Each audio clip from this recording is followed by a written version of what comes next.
Hi, my name is Sophie Whitney, and I am a senior in my final semester at UCF.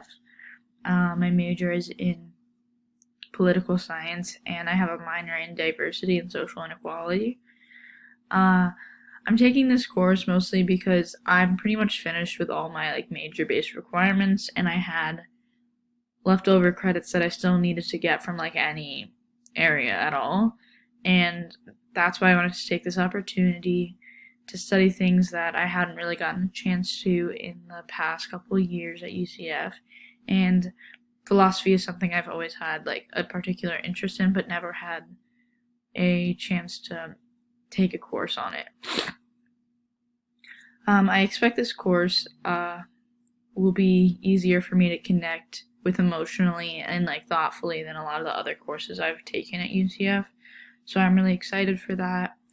I haven't, in terms of humanities classes, I haven't really taken many humanities classes at UCF so far, so I'm excited that I had the opportunity to take this. I think humanities classes as a whole are really important and necessary for anyone of any major to take because it's important to understand the human experience and that not everything is just numbers and science and black and white and all this stuff. When the humanities talks about what connects us all in this experience of being human.